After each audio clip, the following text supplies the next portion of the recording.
Estos templos fueron construidos cuando la cultura maya estaba en su máximo esplendor, en la misma época en que gran parte de Europa estaba ocupada por los bárbaros y Mahoma se dedicaba a difundir una verdad nueva por todo el norte de África. Una época en la que en el viejo mundo se vivía en plena oscuridad, y aquí, en el corazón de la selva chiapateca, un pueblo de artistas y astrónomos daba lo mejor de sus conocimientos, como el cisne da su más hermoso canto antes de morir. Porque poco tiempo después, las gentes de Palenque se marcharon, abandonando templos y palacios para que la selva recuperara un terreno que le pertenecía y cubriera las piedras y relieves, las escalinatas y los estucos con su camuflaje verde. Y así, la ciudad sagrada cayó en el más profundo olvido.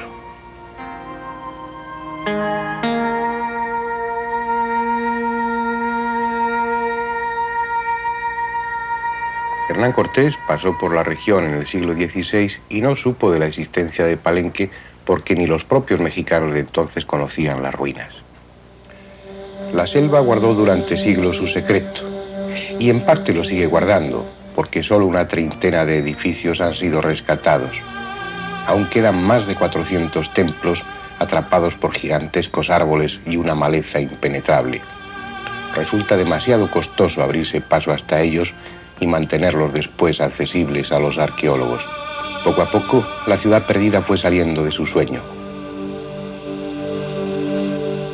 Aventureros y exploradores comenzaron a dar noticias de su existencia, y algunos hubo cuyo nombre forma ya parte de la leyenda, como Juan Federico Maximiliano Valdec, un falso conde de tormentosa vida que llegó a Palenque en 1831 y se instaló en las ruinas durante 3 años, viviendo en lo alto de una de las pirámides, la que aún es conocida como el Templo del Conde.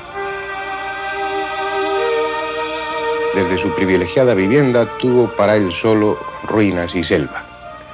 Gozó de un Palenque solitario y romántico que los visitantes de hoy ni siquiera podemos ya imaginar.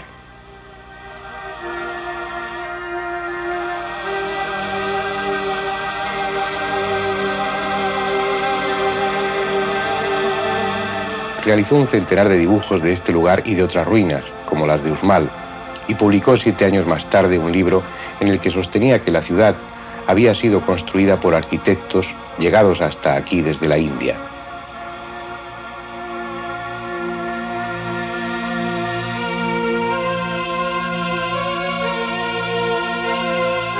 No sé si fue el primero, pero desde luego no fue el último en manifestar su asombro ante el enorme parecido del arte maya con el de otras culturas tan lejanas como la de la India o la de Tailandia. Y hay razones para ese asombro, porque sorprendentemente, por alguna razón que desconocemos, templos, bajorrelieves y pinturas del arte maya son muy semejantes a las del Asia suroriental. Hay un parentesco entre las pirámides mayas de la región del Petén y aquellas otras lejanas, rescatadas también a la selva de Tailandia. Pequeñas o grandes pirámides escalonadas en cuya cima se abre el templo, inciertos remates y cresterías rotas por el tiempo.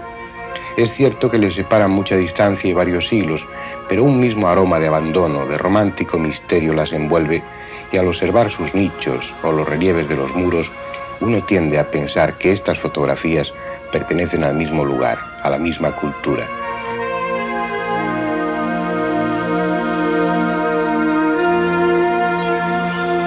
¿Acaso no son los mismos rostros, la misma mirada perdida?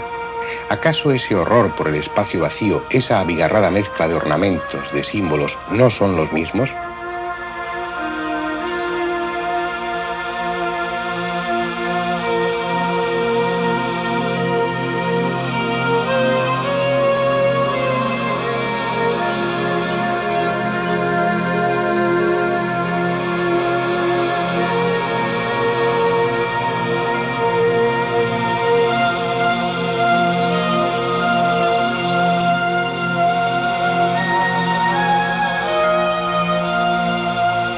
A veces la identificación no es solo arquitectónica o escultórica, sino que llega incluso a los símbolos y a los ornamentos.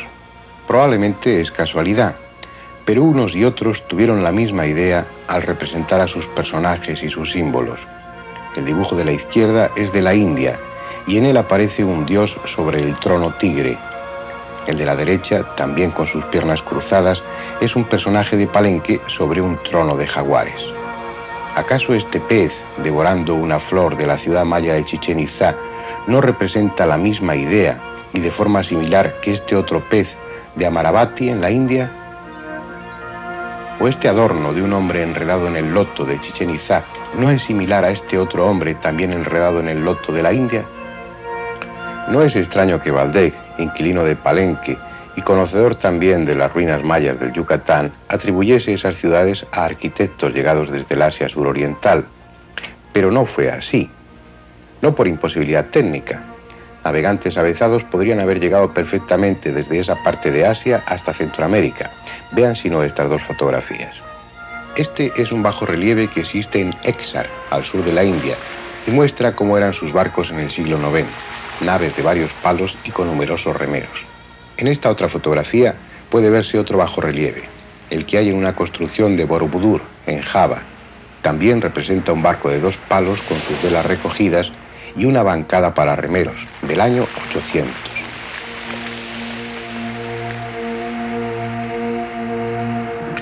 Barcos con los que se realizaba el comercio a través del Océano Índico, que no eran más frágiles que los dracas vikingos, que llegaron a Norteamérica en el siglo XI, y que desde luego no eran menos marineros que las carabelas que utilizó Colón a finales del siglo XV.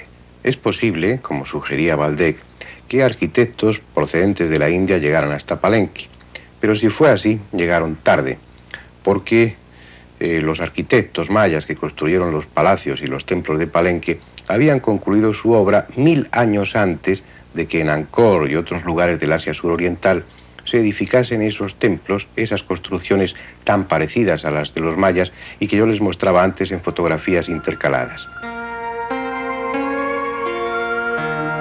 En todo caso, tendrían que haber sido los arquitectos de Palenque los que hubiesen enseñado su estilo a los asiáticos y explicarles de paso cómo el hombre es capaz de superar las dificultades de un medio tan agresivo como este y sin conocer los metales, sin disponer de otra cosa que su espíritu, mazos de piedra y cinceles de pedernal, levantar una ciudad santuario de tan extraña belleza.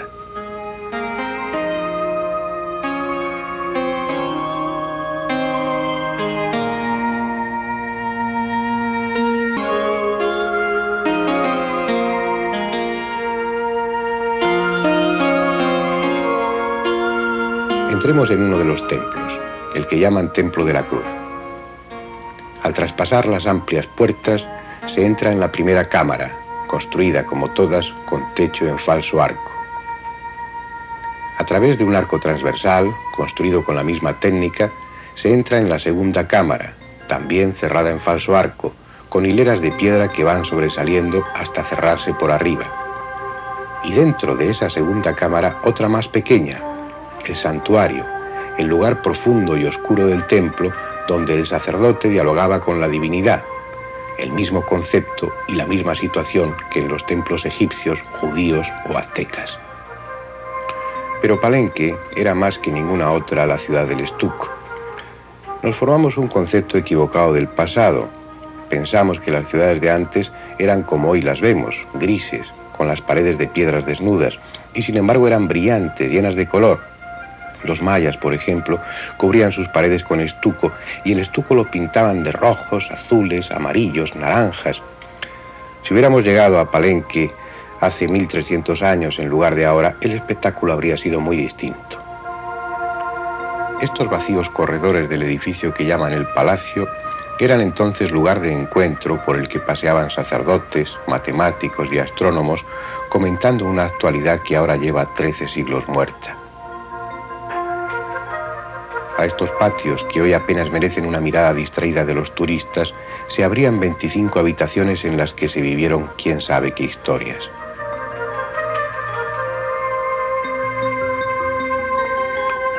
Algunos medallones descoloridos recuerdan que los mayas fueron maestros del estuco, un frágil material que ellos obtenían con un finísimo polvo de cal mezclado con agua y resina.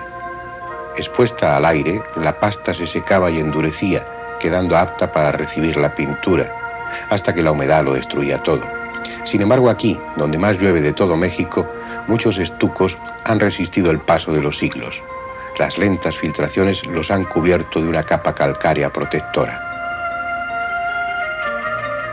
Con el mismo primor que un orfebre, modelaron el estuco, representando en él a sacerdotes y soberanos, a esclavos y guerreros, dejando la impronta de fechas y acontecimientos en sus glifos apenas descifrados.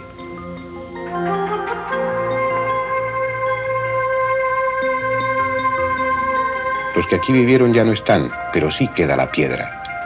Flanqueando una escalera, la que da al edificio C del conjunto, dejaron el retrato de unos personajes a los que en catálogos y libros se identifica como esclavos. Tal vez en conmemoración de una victoria militar. Quién sabe si parte de una piadosa procesión. Quizá no eran esclavos, quizá nunca existieron y son una idealización, la imagen inventada de un pasado mítico, como corresponde a un pueblo de artistas y poetas. Hay además en Palenque un elemento exótico que forma parte del conjunto de edificios por el que ahora andamos. Una elegante torre con aire de pagoda que es una excepción dentro de la arquitectura maya. Tiene 15 metros de altura y una estructura sorprendente. Es cuadrada y se distribuye en 3 pisos de 2,5 metros cada uno, pero no son las paredes lo que sostienen la torre.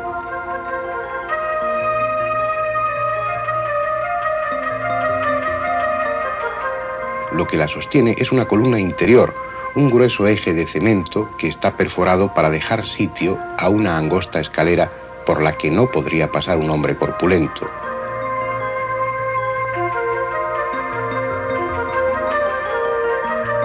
Pero además, para acceder al primer piso no hay escalera alguna. Por su altura es probable que sirviera de atalaya. Otros sugieren que fue observatorio, pero ni una ni otra de ambas funciones era necesaria.